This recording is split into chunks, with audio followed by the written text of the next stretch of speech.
Baik, Assalamualaikum warahmatullahi wabarakatuh. Selamat siang. Waalaikumsalam warahmatullahi Waalaikumsalam wabarakatuh. warahmatullahi wabarakatuh. Sudah makan semua ya? Sudah Pak makan pagi? Oh ya, makan siang belum ya? Iya, Pak. Kita mulainya kan setengah 12, kalau sesuai jadwal sampai jam 12.15, setelah itu istirahat 1 jam ya, bentar ya? Iya, Pak. Nanti lanjut 13.15 sampai 14.00, berarti 2 SKS ya. Terus, Nah, Pak. untuk hari ini mungkin saya nggak bisa full, nanti mungkin sampai 1 jam ke depan saja, soalnya saya masih ada masalah di tenggorokan ya, jadi nggak bisa berbicara lama. Tapi saya usahakan hari ini bisa uh, memberikan dasar dulu untuk nanti gambaran ke depan kita pembelajaran atau perkuliahannya ke arah mana gitu ya.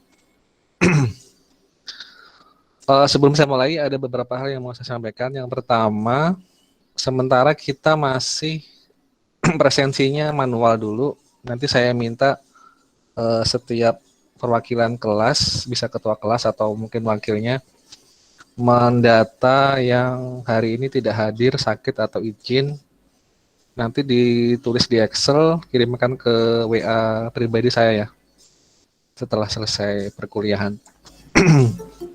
Sementara itu dulu, tapi saya minta daftarnya nama lengkap, cuma kasih aja keterangan sakit atau izin itu bagi yang nggak hadir. Nah, kalau minggu berikutnya, ini kan jadwalnya kan masih sementara ini kan belum fix ya, masih tentatif ya. Nanti kalau sudah jadwalnya fix, nanti saya bikinkan jadwal di e-learning. Nanti untuk seminggu depan selanjutnya presensinya lewat e-learning. Jadi nggak lagi pakai manual. Tapi ingat, di e-learning itu presensinya harus tepat waktu. Misalnya kita jam berapa ini? 11.30 sampai jam 14.00. Di luar itu nggak bisa lagi absen. Ya, jadi harus tepat waktu. Yang kedua itu untuk sistem perkuliahannya, yang sebelumnya mungkin sudah tahu, tapi yang hari ini baru ikut mungkin belum tahu ya. Jadi saya kasih tahu sekalian aja. Jadi saya tidak membuat grup per mata kuliah, tapi saya bikin satu grup aja. Cuma saya ambil perwakilan 2 orang per kelas, bisa ketua atau wakilnya. Nanti setelah saya kasih informasi di grup saya, baru silakan di forward ke teman-teman di kelas masing-masing. Dua hal itu sudah paham dulu? Enggak. Ya paham Pak. Oke, baik. Paham, Pak. Setelah itu yang ketiga, setiap perkuliahan saya rekam ya. Nanti saya upload ke YouTube. Nanti di channel saya. Nanti setiap kalian mau melihat rekamannya, bisa buka di YouTube. Nanti saya berikan nama channelnya setelah ini. Kemudian bagi yang tidak hadir atau mungkin izin atau mungkin terlambat masuk, itu juga bisa melihat rekamannya. Atau mungkin bagi yang selama perkuliahan mungkin sambil kerja gitu ya, jadi nggak fokus, juga bisa mengulang rekamannya. Yang pasti saya harapkan tidak ada halangan ya atau kendala untuk mengikuti perkuliahan yang saya sampaikan. Yang terakhir, yang keempat, ini karena masih masa pandemi dan PPKM juga belum dinyatakan selesai, jadi saya masih menggunakan metode daring untuk pembelajaran. Walaupun semua mata kuliah yang saya sampaikan ini semuanya praktek, tapi masih bisa diatasi dengan daring ya. Jadi nggak harus ketemu, nggak apa-apa. Yang penting punya komputer atau laptop masing-masing di rumah. Yang hadir di sini semuanya punya komputer nggak di rumah? Punya Pak. Punya ya. Punya berapa? 1 atau 5?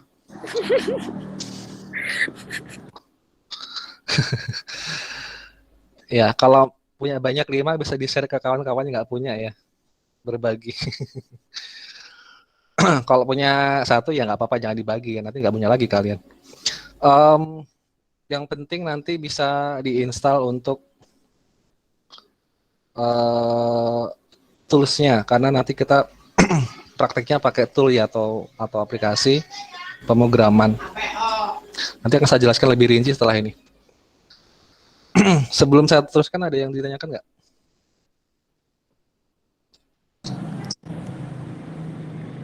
Bapak aslinya orang mana, Pak? Saya aslinya Tapin. Oh, Tapin.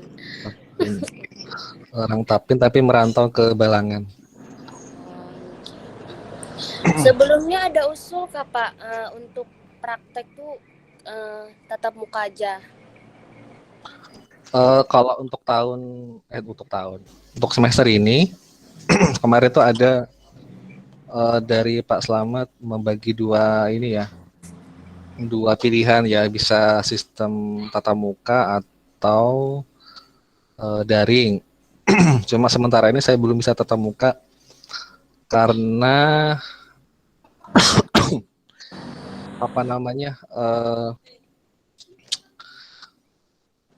waktu beberapa hari yang lalu istri Bapak itu waktu swabnya positif. Jadi Bapak nggak bisa mengambil resiko ya.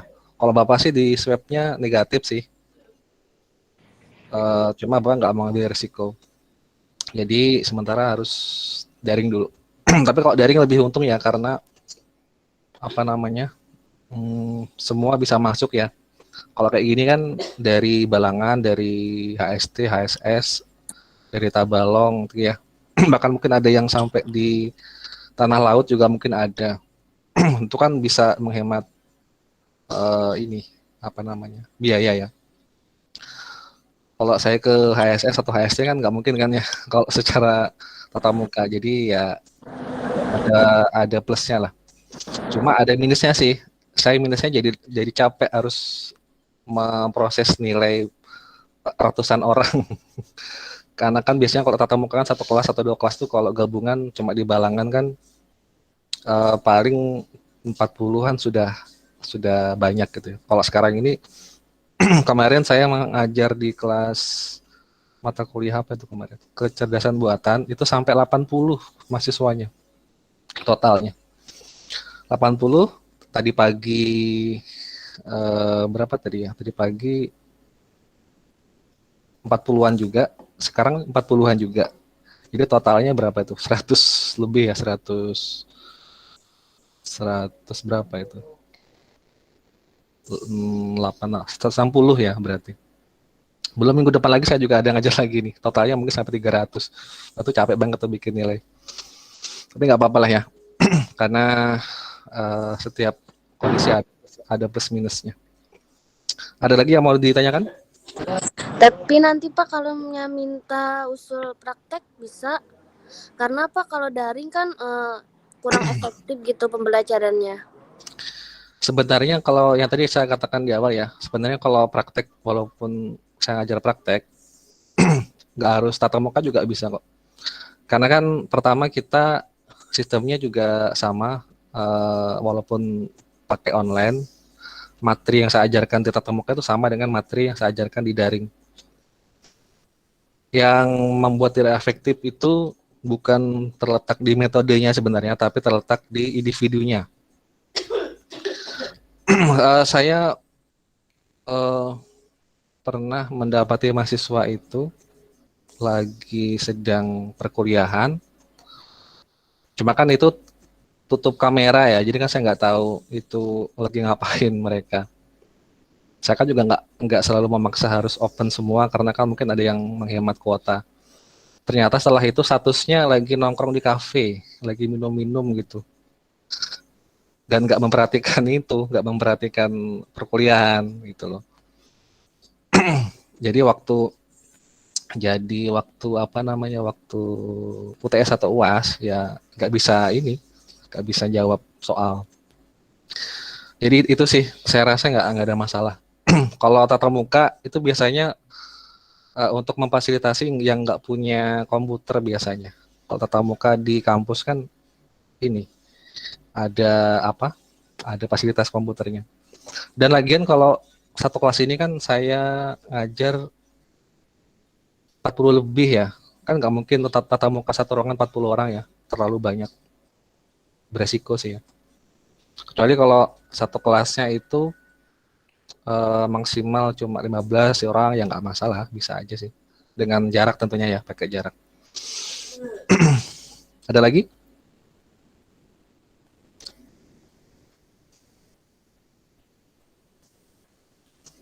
Yang lain atau Sri mau tanya lagi?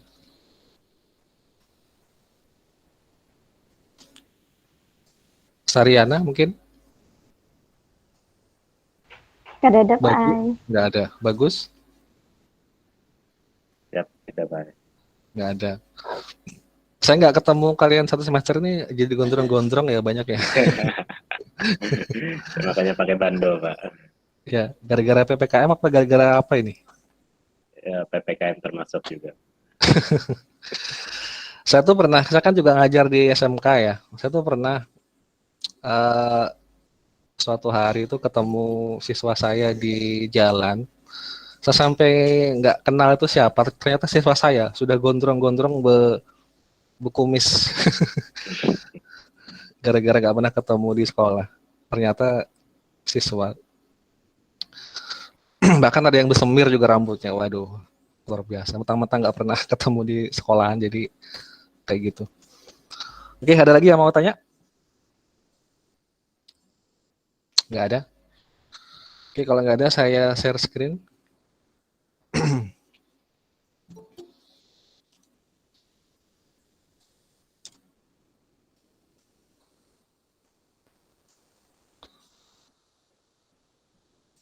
Bentar ya.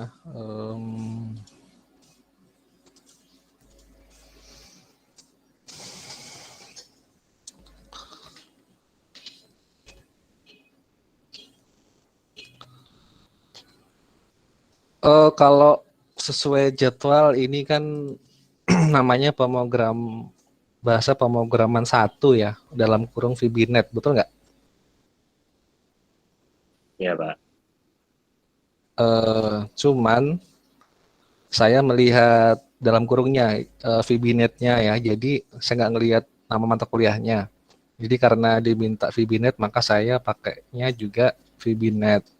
Cuma ini beda nama mata kuliah sih ya. Semester sebelumnya saya ngajar VBNet, tapi mata kuliahnya namanya itu, pemrograman visual 2. Tapi sama VBNet juga. Jadi tetap saya ajarkan yang ini karena isinya sama ya VBNet. Sebenarnya mata kuliah kelas TI atau SI itu sama aja sih. Cuma beda nama-nama aja, tapi dalamnya ya sama saja. Karena intinya berkaitan dengan pemrograman. Ini semuanya semester berapa? 3 ya? Berapa? 5 ya? Semester 3, Pak. 3, Pak. Oh ya, 3 ya. Semester 3.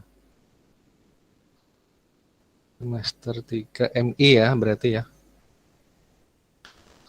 Oke. Pernah belajar pemrograman apa saja selama perkuliahan? Yang pernah? Python, Bang. Python. Python ya. Python di mata kuliah apa? Aduh, lupa pula yang semester 1, Pak.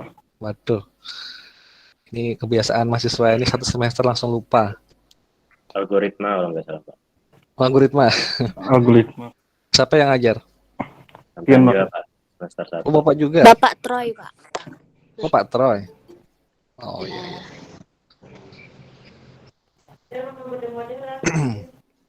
Oke. Kalau untuk yang pemrograman visual sudah pernah belum? Belum pernah, Belum. Pak, baru ini. Belum. Berarti sebelumnya pemrograman teks ya? Yang coding. Yang bentuk teks ya. Oke.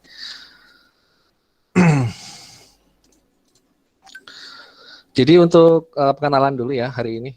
Deskripsi singkatnya mata kuliah kita ini menggunakan software namanya visualbasic.net atau disingkat dengan VBNet.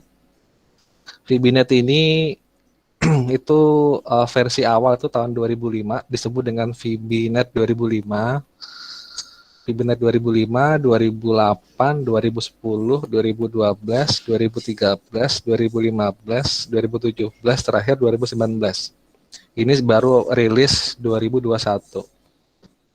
Nah, jadi karena semakin banyak berkembang dan saya juga melihat spek komputer mahasiswa ya, ada yang cuma pakai netbook gitu ya. Jadi saya nggak memaksakan harus yang terbaru. Tapi saya ambil yang versi tengah-tengah aja lah ya, yang versi 2012. Nah, nanti saya kirimkan linknya di grup ya, nanti silahkan di-download. Nggak besar kok, cuma 2, berapa ya? 2,1 kalau nggak salah kapasitasnya. 2,1 GB. Kalau punya kuota 15 GB ya masih sisa banyak ya. Tapi saya yakin nih pasti semuanya kuotanya unlimited kan ya? Ya, halo? IndiHome, Pak. Nah, di home unlimited berarti. Indiho. Unlimited dengan FUP ya. Tapi masih bisa aja lah itu, kecil aja. Kalau saya sarankan sih gini,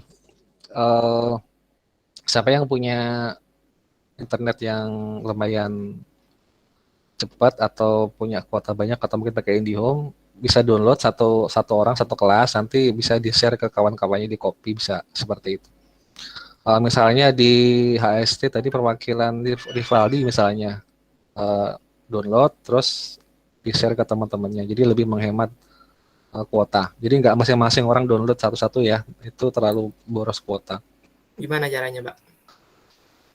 Nanti saya kirimkan linknya downloadnya di grup, nanti bisa di forward ke teman-teman di kelas, nanti tinggal di download di Google Drive ya.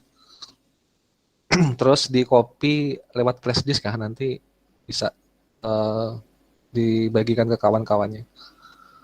Kalau misalnya di HST kan dari Balang kan jauh tuh, ya jangan ke Balang kan ngopinya, di HST aja gitu ya. Setiap daerah ke siapakah yang mengkoordinir gitu ya. Nah, untuk softwarenya pakai VBNet 2012, nanti kita hubungkan ke database. Database ini ada banyak pilihan, bisa menggunakan Access, bisa menggunakan MySQL, bisa menggunakan SQL Server, bisa menggunakan Oracle. Untuk laporannya menggunakan Crystal Report ya. Cuma mungkin kita sampai database-nya aja, nggak sampai ke report ya, karena nggak sempat waktunya. Jadi nanti mungkin bisa sampai ke MySQL aja. Ada yang ditanyakan sebelum lanjut?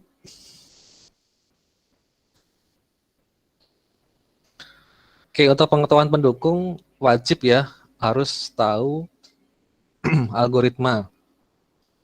Algoritma itu ilmu wajib untuk kalian bisa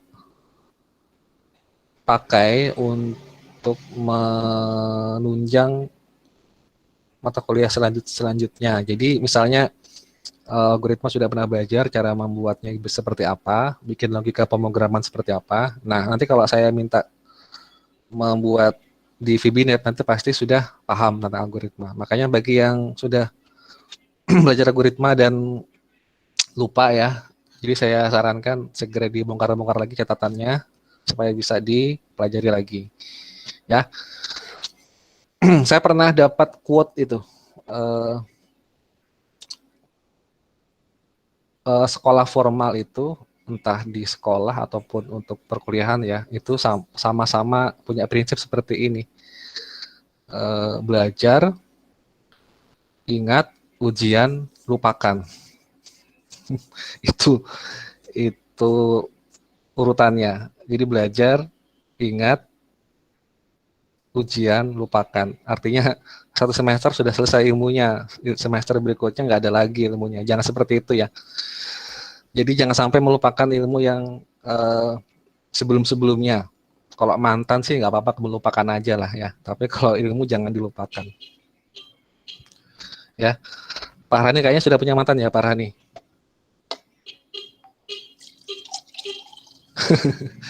Banyak, Pak. Oh banyak. Atau Rivaldi jangan-jangan sudah punya mantan nih. Sudah Pak, sudah. Sama Sri Kurnia satu kelas ya, Rivaldi? Beda, Pak. Beda, Pak. Beda kelas, Pak. Tapi satu semester ya? Ya, sama, Iya, Pak. Pak. Oh, iya. Atau mungkin jangan-jangan Sri ini mantannya Rivaldi? Enggak?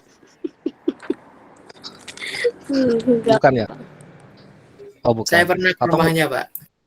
oh iya itu berarti sudah PDKT berarti. Tinggal satu langkah lagi. Atau Sri jangan sudah punya pilihan lain juga nih? Masih Iya. belum. Oh masih belum.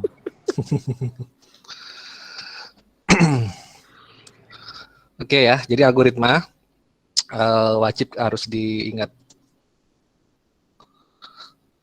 Nah ini yang akan kita bahas ya, bisa dicatat boleh, tapi kalau dicatat mungkin kelamaan ya. Bisa di screenshot aja atau nanti mungkin dilihat di rekaman di YouTube. Jadi untuk materinya yang pertama adalah pengantar perkuliahan, terus desain GUI. Tahu GUI? Ada yang tahu GUI? Graphic Tahu, Pak. Unit Processing, Gimana? Gimana? Graphic Unit Interface. Betul ya, grafik unik. Apa tadi? Grafik user interface. Jadi GUI itu untuk tampilan secara visual. Tampilan visual itu artinya nggak pakai teks lagi ya. Kalau sebelumnya kan pernah belajar Python ya. Python itu kan paketnya teks. Walaupun bisa dibuat interface GUI-nya juga, tapi harus membutuhkan library tambahan. Tapi kalau visual atau GUI itu memang dari sonanya dari awalnya memang dibuat dirancang untuk bisa menempuhnya tampilan visual atau GUI. GUI itu berarti maknanya ada ini ya, ada tombolnya yang bisa diklik pakai mouse. Itu namanya GUI. Tapi kalau cuma teks itu bukan GUI. Namanya command line interface, disingkat CLI. Ya, CLI itu lawannya GUI. Kalau yang terbiasa pakai Linux atau yang Unix ya, itu pasti seharusnya idealnya sudah paham banyak komen-komen atau perintah-perintah di command line atau CLI, command line interface. Dan seterusnya nanti kita akan sampai ke membuat MDE form sampai membuat database.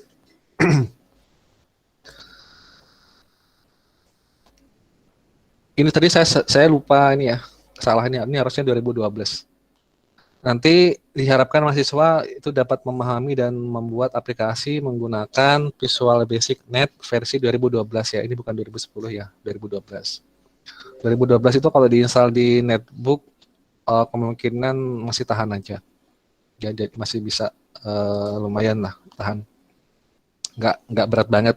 Tapi kalau kalian install di 2019, waduh tuh langsung hang netbooknya, nggak bisa diinstal. Kalau 2010 itu terlalu lama ya, belum modern. Kalau 2012 itu sudah lebih modern lah ya. Sudah ada ditunjukkan dengan kemajuan berupa tampilan dark mode, ada light mode ya. Di sini sukanya yang cerah-cerah atau yang gelap-gelap? Masa depan yang cerah, Pak. Yang cerah-cerah. Kalau masa depan suka yang cerah, tapi kalau tampilan aplikasi suka yang cerah apa yang gelap? Gelap, Pak. Gelap ya. Yang gelap ya. Karena gelap itu lebih aman di mata ya, lebih aman dan nyaman. Kalau terang itu lebih besar radiasinya. Ini ada buku kalau mau cari buku atau mungkin bisa beli di toko buku ya, bisa online. Sekarang kan karena pandemi ya, jadi kalau mau beli buku online juga bisa. Bisa menggunakan buku Visual Basic yang .NET ya, jangan salah. Karena VB itu atau Visual Basic itu ada dua macam. Ada Visual Basic versi 6, ada Visual Basic versi .NET. Jadi pakailah yang .NET, yang ada kata-kata netnya.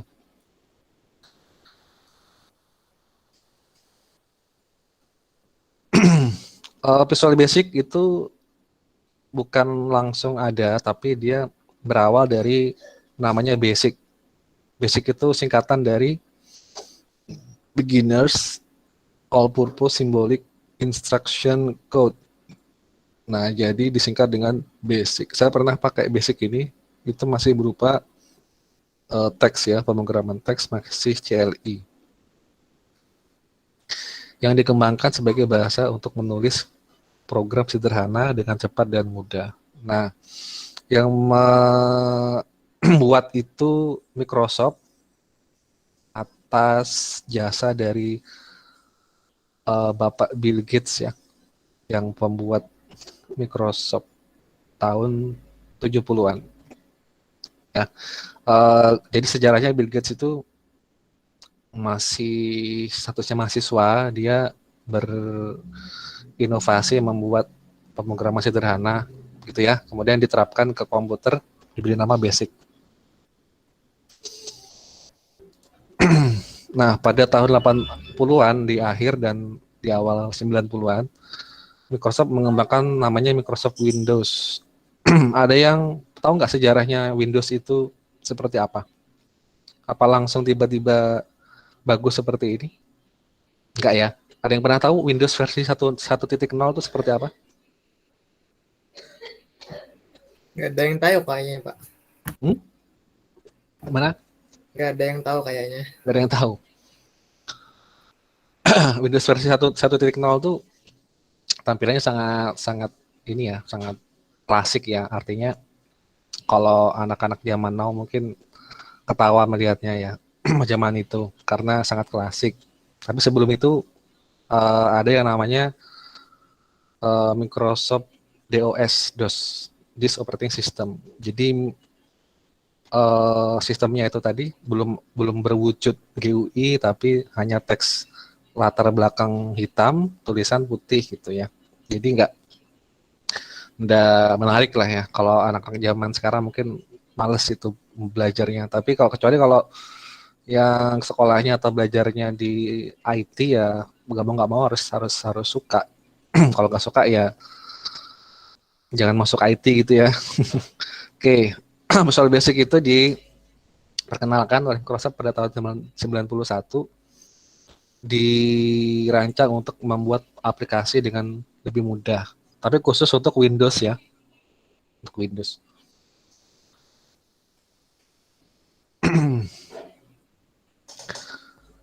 Nah, Visual Basic itu, ini masih teori ya. Jadi walaupun bosen, jangan dinikmati bosennya ya, tapi dinikmati yang saya jelaskan ya, karena ini belum praktek. Tapi saya harapkan paham lah yang saya jelaskannya.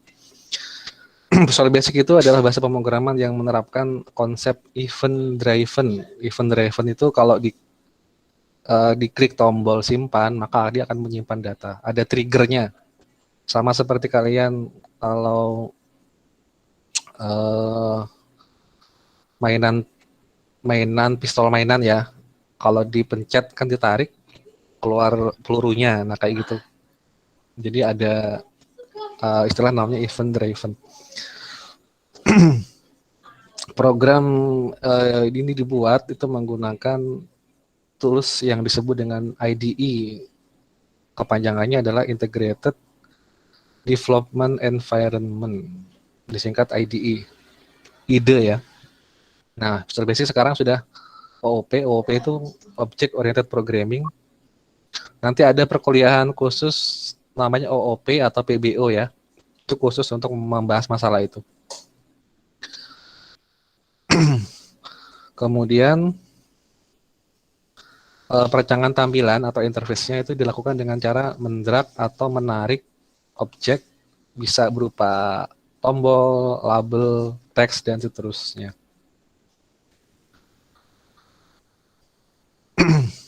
Nah, untuk sifat-sifat OOP, karena dia berbentuk objek, pemrograman berorientasi objek ya, jadi dia punya properties. Properties itu misalkan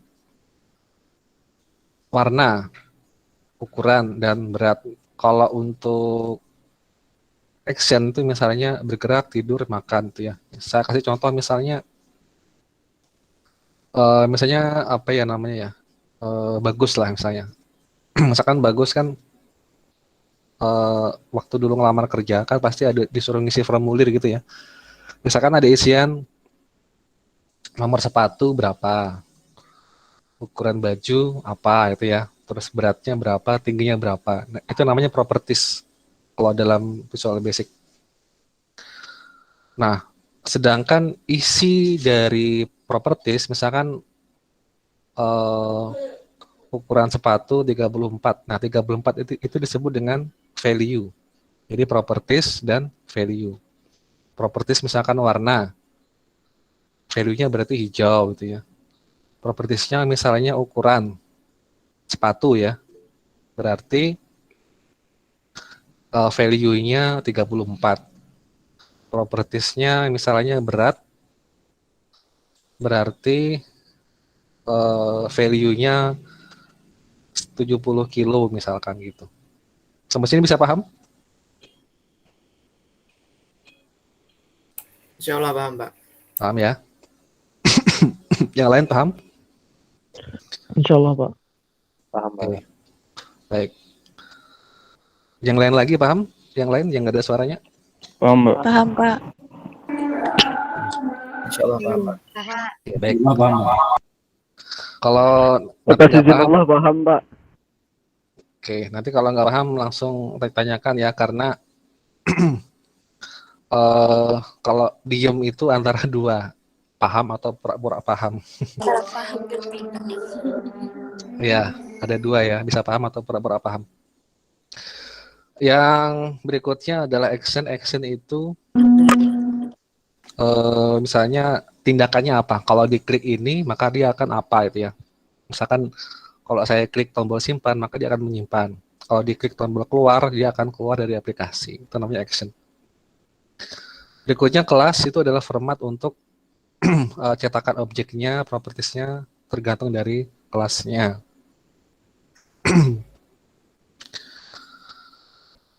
Nah, untuk OOP sendiri itu punya keuntungan, banyak keuntungannya ya daripada kekurangannya. Pemrograman itu kan ada dua macam tuh, ada yang OOP ini ya, yang object oriented, ada yang prosedural namanya.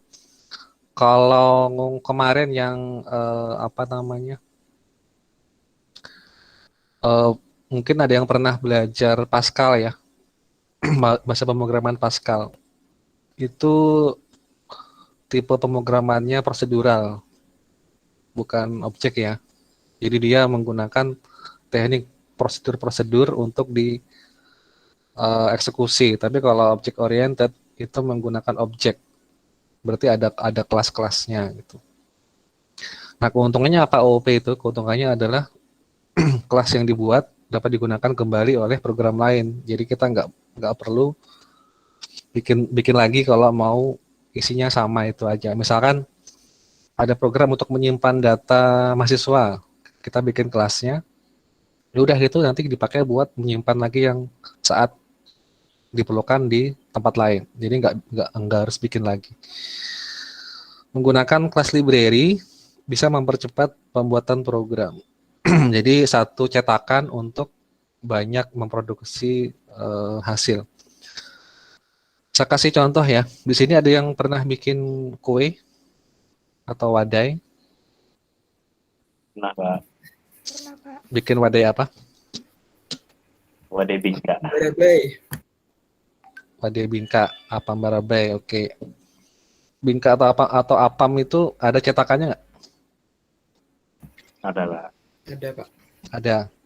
Kalau kita mau bikin 100 bingka, apa kita perlu 100 cetakan? Ada usah. Enggak. Enggak mesti, Pak. Berarti gimana caranya kalau kita mau bikin 100 bingka atau apam, kita paling tidak perlu berapa cetakan?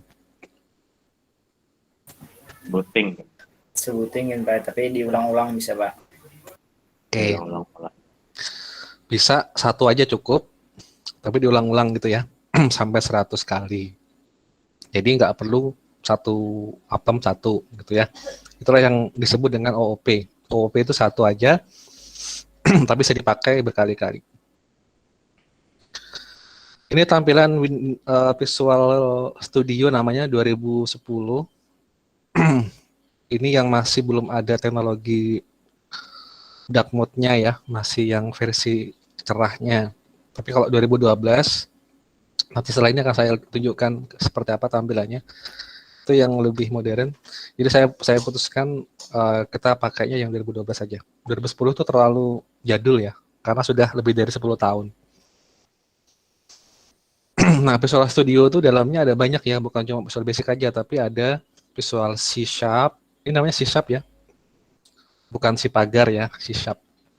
Ada lagi Visual C++, ada lagi F Sharp. Tapi yang paling populer itu adalah yang C Sharp ini untuk yang buatan Microsoft. C++ juga terkenal, tapi orang-orang tertentu aja yang menggunakan C++. Sebelah sini ada pertanyaan?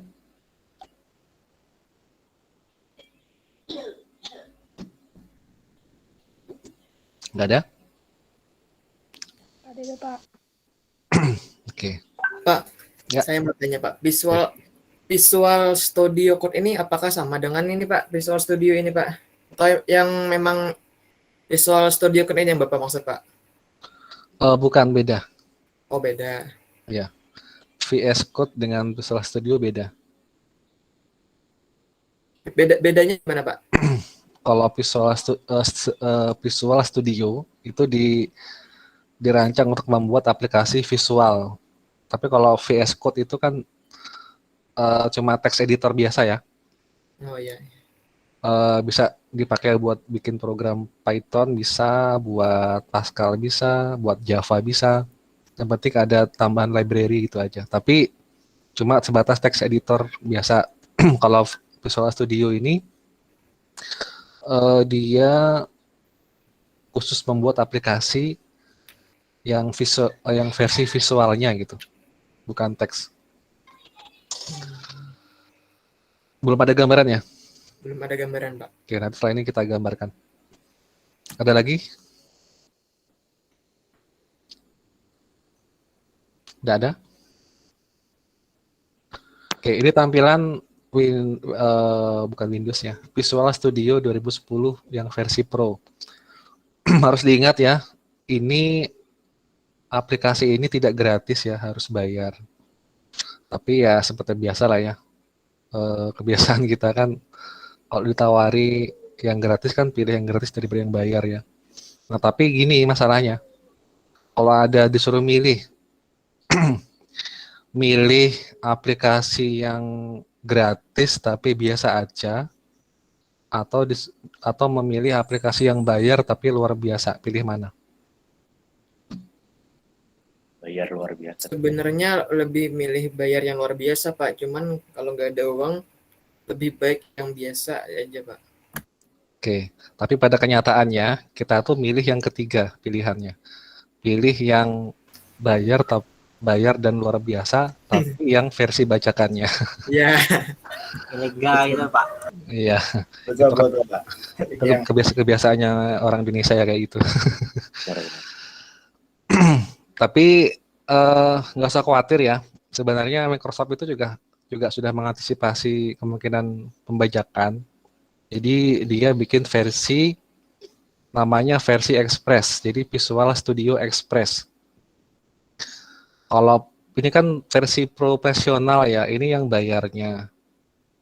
Tapi ya tadi ya kembali lagi yang namanya gratisan walaupun resmi dari pembuat Microsoft-nya, ya tetap aja nggak sebanyak fiturnya yang profesional. Tapi sekali lagi ya kembali lagi yang ke tadi itu, cari yang pro tapi yang bajakan gitu ya. Nah, menurut kalian kira-kira kalian saya beri yang mana? Nanti link yang mana? Coba Bajakan tebak-tebak aja, Pak. dulu. Yang bajakan. Cari yang bajakan, Pak. Iya. Kalau ada yang Menurut klik data untuk kami. aja Pak. Tapi yang aman, Pak. Iya. Ya. Oke ya. Nanti saya beri yang versi pro-nya, yang bajakannya tapi dengan syarat ya. Syarat dan ketentuan berlaku. Jangan dijual belikan ke orang lain. Oke, siap. Oke. Oke, siap, Siap. Pak. Iya Pak. Siap, Pak. Siap Pak. Artinya kalau berdosa dosanya nggak banyak gitu loh ya. Berbagi dosa nih, Pak. Iya, berbagi dosa. Apalagi kalau dijual lagi kan makin dosa lagi kan kalau kamu jual. Jadi supaya nggak besar ya cukup dipakai sendiri aja. Itu ya versi 2012 ya, kalau itu 2010. Nah, untuk yang versi .NET itu jangan lupa sebelum menginstal Visual Studio .NET-nya, kalian harus menginstal yang net-nya dulu. Namanya net framework namanya. Net framework ini sebuah framework atau mesin gitu ya ibaratnya. Mesin yang harus diinstal di komputer di Windows masing-masing. Kalau nggak ada net framework, maka nggak akan bisa jalan aplikasinya. Bahkan aplikasi yang sudah jadi pun, yang dibuat pakai Visual Studio, itu nggak akan jalan kalau komputernya nggak ada .NET framework-nya. Di antara yang sekarang hadir, kalian pernah nggak mendapati saat install aplikasi ternyata nggak bisa dijalankan, muncul pesan error, disuruh menginstal .NET framework gitu? Pernah nggak? Pernah, Pak. Pernah ya. Terus setelah itu apa yang dilakukan? Diinstal, Pak. Net Hmm. framework, Pak. Setelah diinstal Cuman bisa tetap nggak? nggak bisa, Pak. Oh, tetap nggak bisa. Iya. Kalau tetap nggak bisa tuh biasanya salah versi biasanya. Karena versi net itu macam-macam ya. Ada versi 1.1, versi 2.0, versi 3, versi 4, 4.1 dan seterusnya. Jadi kalau kalian membuat aplikasinya pakai versi .NET versi 4.1, dijalankan di versi 3 nggak akan jalan. Jadi harus sesuai versi. Oke, ingat ya ini khusus untuk Windows. Kalau di luar Windows nggak bisa.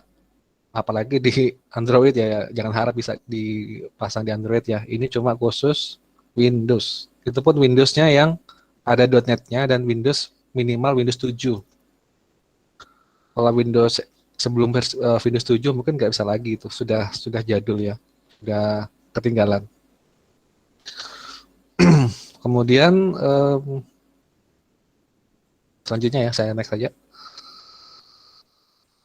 Untuk .NET itu bisa dipakai untuk VB.NET, ada C# dan C++ ya.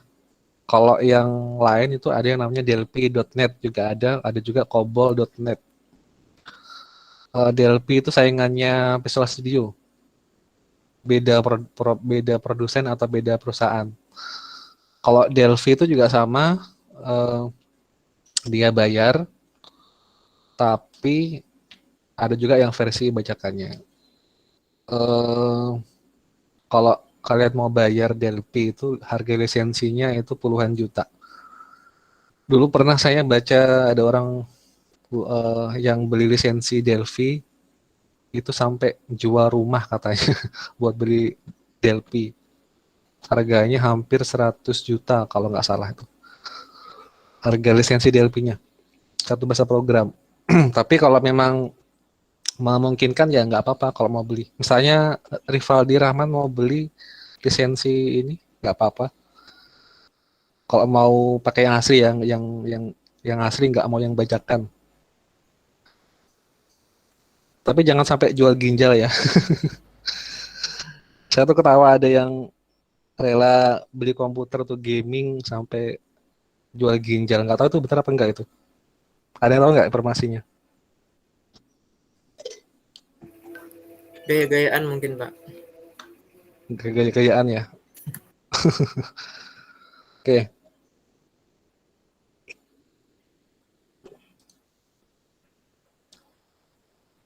Nah ini ya, ini yang penting diketahui.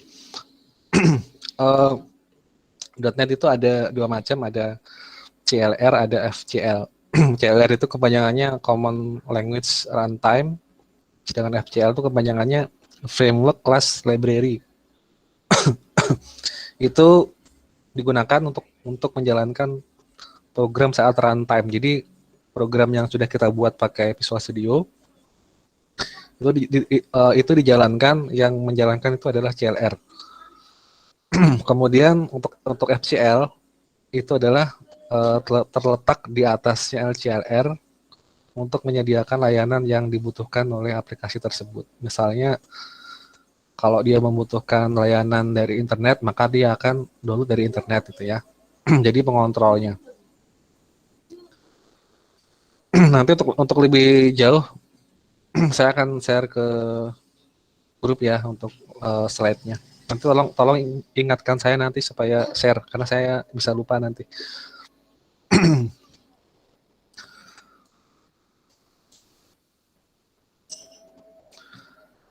Yang terakhir sebelum saya tutup, Net Framework itu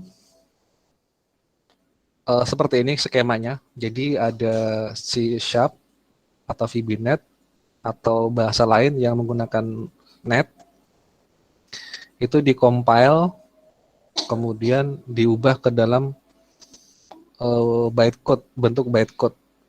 Bytecode itu bahasanya nggak kita pahami lagi ya, itu sudah bahasa semi mesin.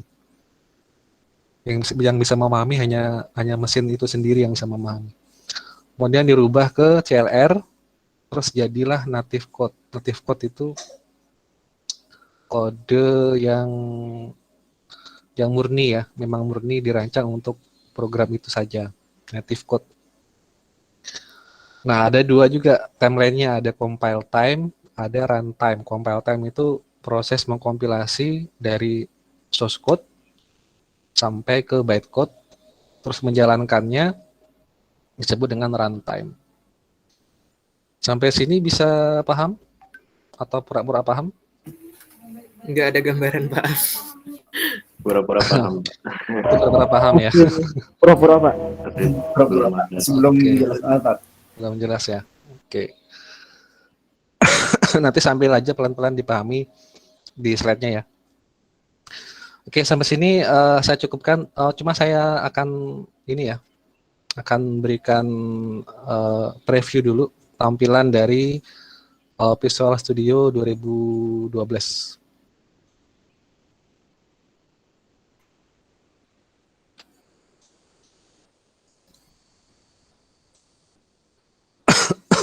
Sebentar ya.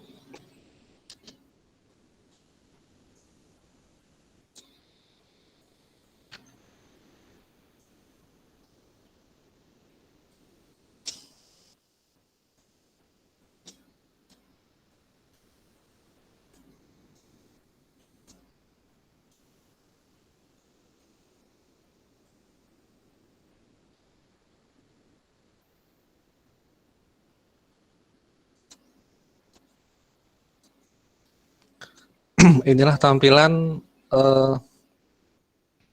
Visual Studio 2012 ya. Yang saya pakai ini bukan lagi yang versi Pro, tapi yang versi Ultimate di atasnya Pro. Yang paling mahal harganya. Bajakan juga Pak. Kenapa? Bajakan juga itu Pak. Pasti. Pasti bajakan. Kalau saya beli nggak sanggup juga saya beli ya. Tapi ingat ya, yang penting jangan dijual belikan. Buat Iya Pak. buat Ini pribadi. Buat dipakai sendiri aja. Oke, Saya Pak. lihat di internet itu atau di Shopee atau di Tokopedia itu ada yang berani jual ini. Waduh. Nah, itu kan sudah parah itu. Salah Ya, beda. kalau Bisa jadi ya. ya, kalau dipakai sendiri sih nggak masalah ya. Walaupun sebenarnya ya nggak boleh juga sih sebenarnya, karena kasihan yang bikin. Cuma yang gimana lagi ya, alasan klasik karena nggak punya duit. Oke, jadi ini ya, ini tampilan dari Visual Basic 2012. Mau di sini saja cukup atau mau ditunjukkan demonstrasinya sedikit? Silahkan tunjukkan Pak, mau lihat. Demonstration nggak demonstration. Boleh, Boleh, Pak, Pak. boleh, Pak. Boleh lah, Oke. dikit Pak. Boleh Pak, mudah-mudahan. Saya bikin ini ya, new project ya. Jadi file, new project.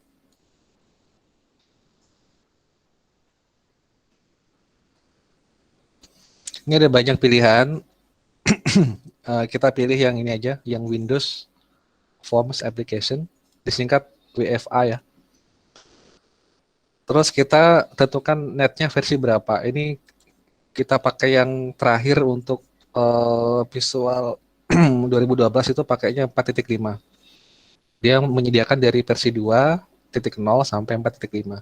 Kita pakai saja yang versi 4.5 yang terakhir untuk ini ya. Sebenarnya kalau di atas ini ada lagi, tapi yang visual terbaru. Ini kan yang sudah lama. Terus di sini kita beri nama projectnya apa. Ingat ya, nama project tidak boleh pakai spasi, pakai tanda underscore boleh, atau digabung seperti ini juga boleh. Misalkan saya buat namanya halo dunia ya, kayak gini ya, jadi nggak boleh pakai spasi, sambung aja. Oke.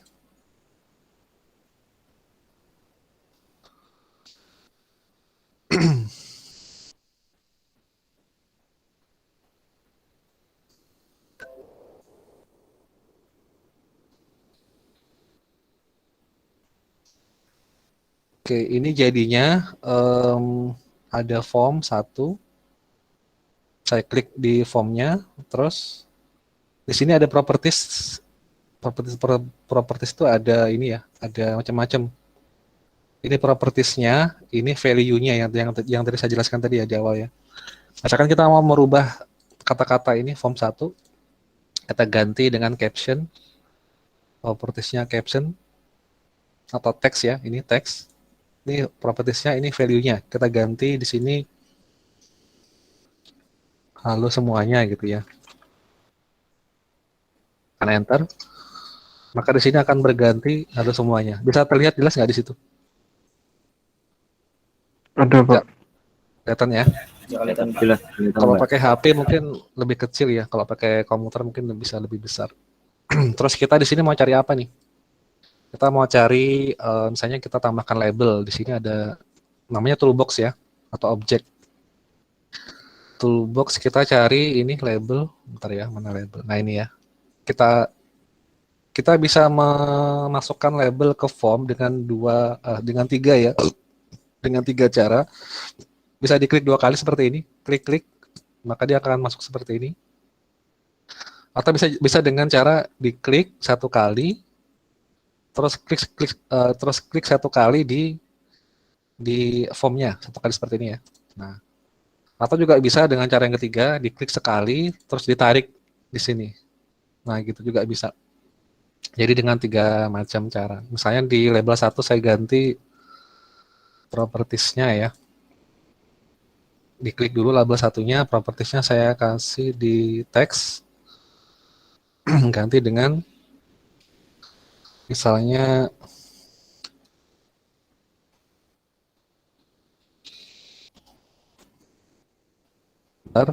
ini tampilannya. Yang kedua saya ganti dengan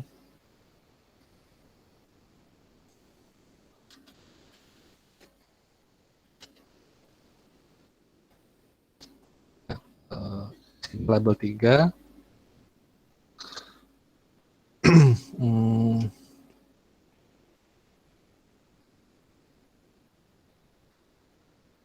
Pemrograman Visual Basic hari apa ini? Hari Minggu ya.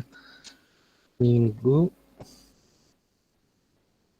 pukul 11.30.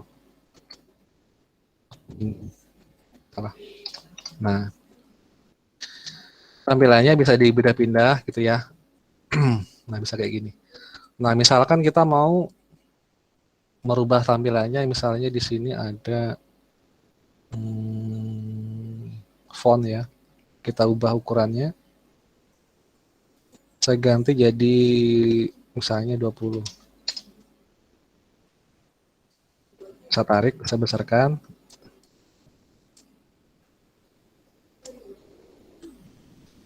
Terus di sini saya tambahkan tombol ya. Tambahkan di sini. Saya klik, terus kasih propertiesnya teks. Di sini baiklah gitu ya. Saya kecilkan dulu di sini. Nah, gini ya. Ini tampilan visualnya, tapi belum bisa mengerjakan apa-apa karena actionnya belum saya kasih. Cara memberi action itu ada di objeknya. Kalau kita klik 2 kali tombol baiklah ini, klik 2 kali, maka disinilah kita mengetik source code-nya atau kodenya. Misalnya kita kalau apa namanya, mau mengeluarkan gitu ya, mau mengeluarkan tampilan form, itu bisa mengetik dengan ketik aja n gitu. N seperti ini. Maka nanti setelah diklik tombol ini, baiklah, maka akan keluar atau n. Saya run ya, saya jalankan ya. Start.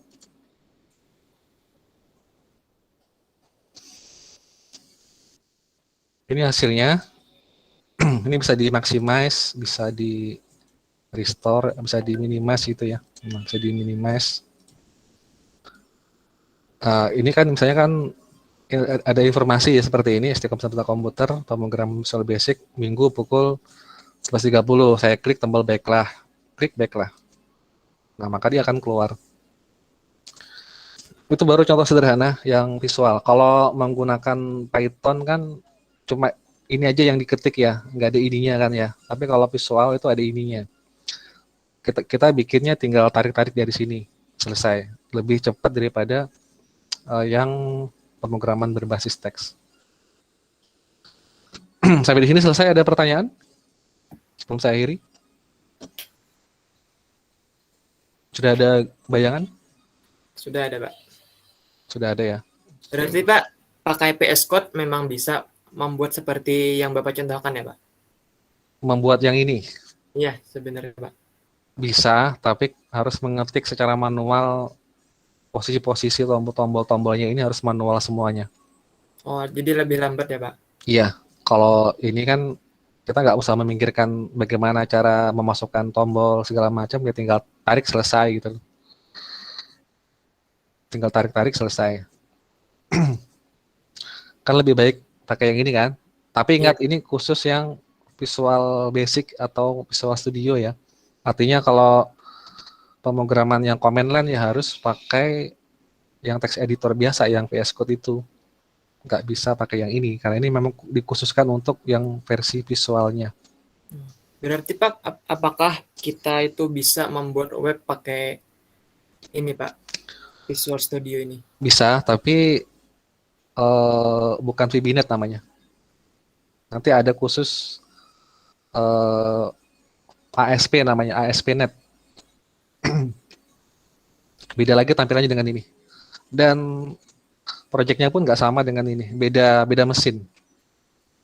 Jadi Pak, seandainya kita membuat web, apakah lebih baik menggunakan Visual Studio ini atau pakai Visual Studio Code?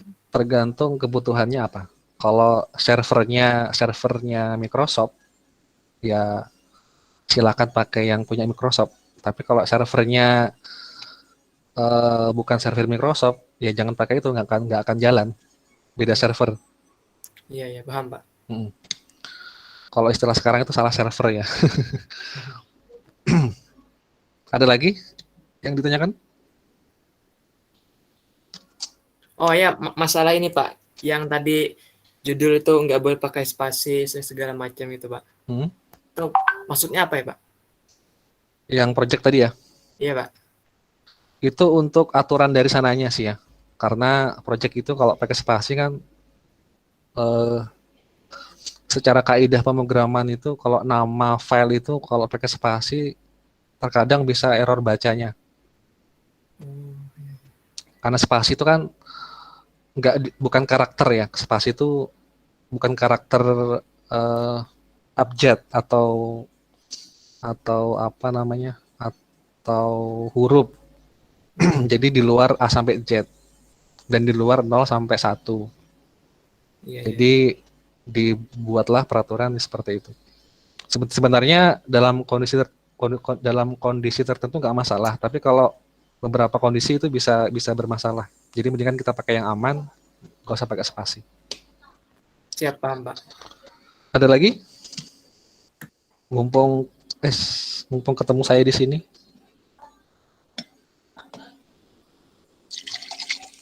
Boleh nanti konsultasi ke saya di WA, asalkan jangan jam 1 malam ya. Kalau misalnya kesulitan nanti ada menginstalnya.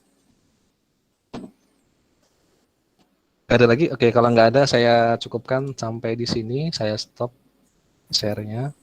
Pak, untuk yang jam selanjutnya gimana, Pak? Untuk hari ini kita sampai di sini dulu ya. Kita nanti nggak lanjut ke setelah ini. Oh iya. Karena saya belum bisa berbicara lebih banyak karena masih ada sakit di tenggorokan. Ada lagi? Cukup ya? Oke. Untuk aplikasinya nanti Bapak share ya, Pak? Ya, dan nanti saya share di grup ya. Iya, Pak. Iya Pak, iya Pak. Sama slide-nya Pak. Ya, nanti tolong diingatkan supaya saya nggak lupa. Oke, kalau nggak ada lagi, silakan dinyalakan dulu kamera semuanya. Pak, kamera saya gelap, Pak. Gelap ya, belum bayar listrik ya. Nggak tahu Pak kenapa kameranya, Pak. Oh, mungkin ini. Kayak error gitu, Pak. Oh, kamera laptop atau apa? Laptop, Pak. Mungkin harus di restart dulu kayaknya. Nah, ya biasanya gitu, Pak.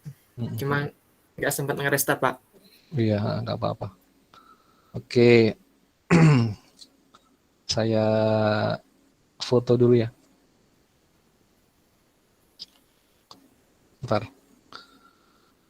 Ini 40 berapa? 40 lebih ya.